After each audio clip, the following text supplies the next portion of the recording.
बिस्मिल्लाहिर्रहमानिर्रहीम। अस्सलामुअलैकुम अज़ीज़ तलबा, उम्मीद करता हूँ आप सब खैरियत से होगे। आज की वीडियो में आपके साथ दो इम्पॉर्टेंट अपडेट शेयर करनी है। ठीक है, पहली अपडेट तो आपके लिए ये शेयर करनी है कि आपको मैं बताऊंगा कि किस तरीके से अपना चालान का स्टेटस देख सकते हो कि आया आपकी फ़ीस यूनिवर्सिटी को सबमिट हुई है या नहीं हुई।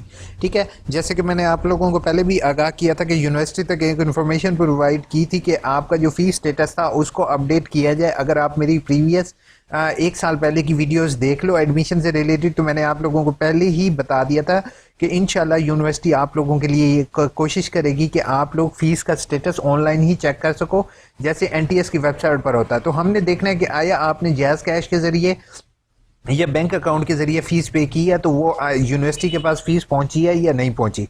ठीक है, तो ये चीज़ चेक करेंगे। दूसरा, आपसे एक इम्पॉर्टेंट चीज़ शेयर करनी है कि बेटा जिस बंदे ने भी 18 तारीख से पहले पहले चालान जनरेट किया था, यानी कि 11, 12, 13, 14, 15, और उसने 18 को नहीं फ़ीस पे की, तो उसका चालान लेट फ़ीस के साथ सबमिट हो रहा है। ठीक है, तो उससे रिक्वेस्ट होगी कि अगर उसने पे नहीं किया अभी तक चालान, तो उससे रिक्वेस्ट होगी कि चालान अपना दोबारा बना ले, ताकि आप जो है वो लेट फ़ीस के बगैर चालान फॉर्म के ज़रिए फ़ीस पे कर सके। ठीक है, और अगर किसी ने चालान फॉर्म लेट के साथ सबमिट कर दिया है, तो उसका भी तरीक़ेकार मैं इंशाल्लाह आपके साथ शेयर करूंगा कि किस तरीके से आपने वो जो 1000 रुपया या 500 ज़्यादा लिया है, उसका भी कोई ना कोई हम रास्ता निकालने की कोशिश करेंगे।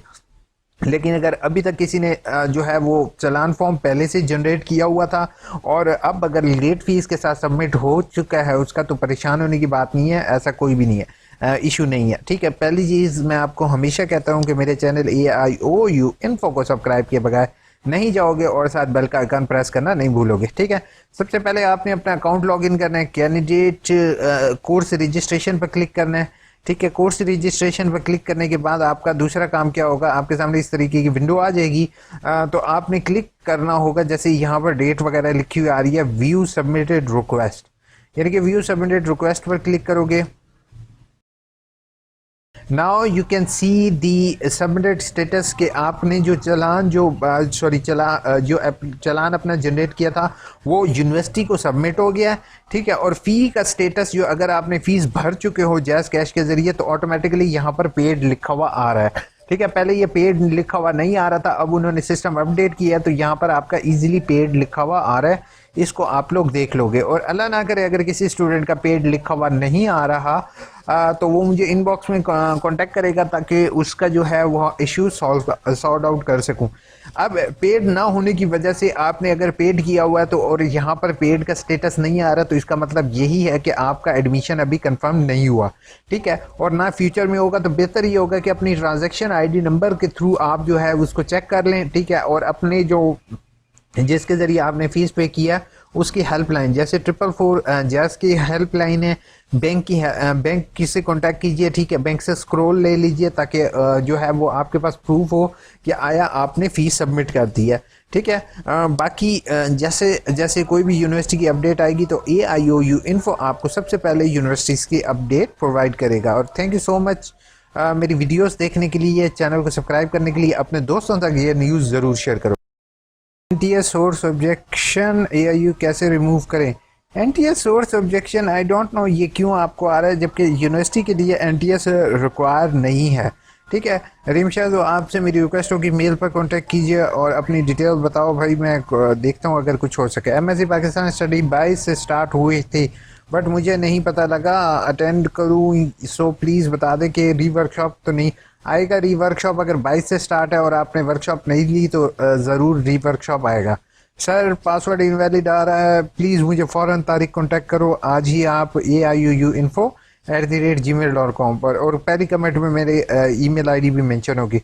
सर थर्ड सेमेस्टर की वर्कशॉप कब से स्टार्ट है? थर्ड की मरियम अभी स्टार्ट है करेंटली, काफ़ी कोर्स कोड की वर्कशॉप स्टार्ट हैं, तो प्लीज़ आप लोग चेक करते रहो अपना, क्योंकि जिसका अगाई LMS पोर्टल के अंदर शो हो जाएंगे। अस्सलाम वालेकुम सर, सैयद ज़ैनब बुखारी, प्लीज़ आप बता दें कि मैंने न्यू एडमिशन किया है, मुझे मैट्रिक की के आप प्लीज़ बता दें कि बुक्स कब आएंगी। जैनब, आपकी बुक्स जो हैं वो यूनिवर्सिटी के मुताबिक फ़ीस सबमिट करवाने के 2 महीने के अंदर अंदर एडमिशन कंफर्म होता है और 15 से 20 दिन में बुक्स रिसीव हो जाती हैं। लेकिन आप नेट से भी बुक्स डाउनलोड कर सकते हो, लेकिन बुक्स का वेट नहीं करो तो मैं कहता हूँ बेहतर है। समटाइम्स हमें बुक्स नहीं मिलती। वालेकुम अस्सलाम। क्या B.Ed 1.5 ईयर की बुक्स अभी आती हैं? क्या B.Ed इंग्लिश में की है या उर्दू में? बोथ आर अलाउ, लेकिन असाइनमेंट आपको टाइप करके इंग्लिश में अपलोड करनी पड़ेंगी। मेरे क्वेश्चन है, फ़ी सबमिट करवाने के बाद क्या सब्जेक्ट चेंज? जी बिल्कुल हो सकता है इकरा, लेकिन उसके लिए एक फ़ीस चाहिए, फ़ीस लगती है। वेबसाइट से चेक करना है, प्लीज़ बता दें कैसे वेबसाइट से चेक करना है, किस वेबसाइट से? सुमेरा फारूक, क्या चीज़ आपने चेक करनी है? आई थिंक सो ट्विटर का है वो। आप जो है मैंने ऑलरेडी असाइनमेंट वाली वीडियो आप चेक कर लोगे, असाइनमेंट के मार्क्स वाली, वो आप मार्क्स वैसे देख सकते हो। Thank you so much sir, welcome Sadaf. उसके बाद सर, B.Ed के सेकेंड सेमेस्टर की असाइनमेंट 1-2 है की मार्किंग नहीं होती, क्या करना चाहिए? क्या सेकेंड सेमेस्टर की असाइनमेंट 1 और सेकेंड की मार्किंग नहीं हुई? मार्किंग नहीं हुई, टीचर से साथ कांटेक्ट करो कि प्लीज़ गाइड मी के B.Ed 1.5 या सेकेंड सेमेस्टर में उर्दू में पेपर अटैम्प्ट कर सकते हैं। होपफुल आप उर्दू और इंग्लिश दोनों में अटैम्प्ट कर सकते हो, लेकिन जो है वो B.Ed में कर सकते हो आगे। अगर आपका पेपर उर्दू में है तो आप उर्दू में अटैम्प्ट करो, अगर इंग्लिश में है तो इंग्लिश में करो, जैसे आपको इजी हो आप कर सकते हो। मीडियम में इंस्ट्रक्शन बोथ आ रहा लाओ।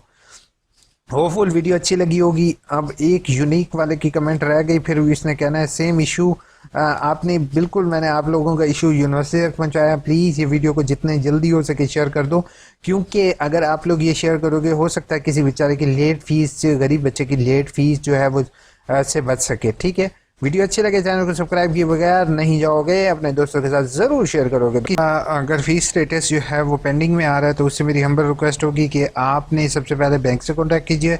ठीक है, अगर बैंक वाले बैंक के ज़रिए फ़ीस पे की है तो आप बैंक से कांटेक्ट करोगे कि मेरा फ़ीस स्टेटस पेंडिंग आ रहा है, काइंडली मुझे बैंक का स्क्रॉल दे दीजिए जिसके डेट में आपने चालान पे किया। ठीक है, और आपने अगर बैंक के थ्रू नहीं पे की और आपने जैस कैश वगैरह के थ्रू पे की है तो आपने फ़ौरन जैस कैश से कांटेक्ट करना है, या यू पैसे के ज़रिए यू पैसे से कांटेक्ट करना है, टेलीनॉर के ज़रिए टेलीनॉर के ज़रिए टेलीनॉर से कांटेक्ट करना है। जो भी आप सर्विस आपने इस्तेमाल किया उनसे कांटेक्ट करके उनसे उनका जो है ट्रांजैक्शन आईडी नंबर अपने पास हर सूरत में सेव रखना है।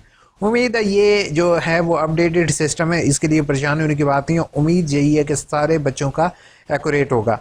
और दूसरी लास्ट अपडेट देने लगा हूँ कि 8613 जो है जिसका कोर्स कोड अक्सर बच्चों को शो नहीं हो रहा ILMS पर, वो फ़ौरन यूनिवर्सिटी के हेल्प डेस्क के ज़रिए कांटेक्ट करेंगे और अपना टिकट नंबर जो है जो एंड पर शो होगा उसको आपने लाजमी अपने पास रखना है। हेल्प डेस्क का ज़्यादातर जवाब तो नहीं आता, मेरी ऑब्जर्वेशन है, लेकिन हमारे पास कोई और ऑप्शन है भी नहीं तो हम इसके अलावा यूज़ नहीं कर सकते। अपना बहुत बहुत ख्याल रखना और चैनल को सब्सक्राइब के बगैर नहीं जाना। अल्लाह हाफिज़, दुआ में याद रखोगे। Take care, bye bye.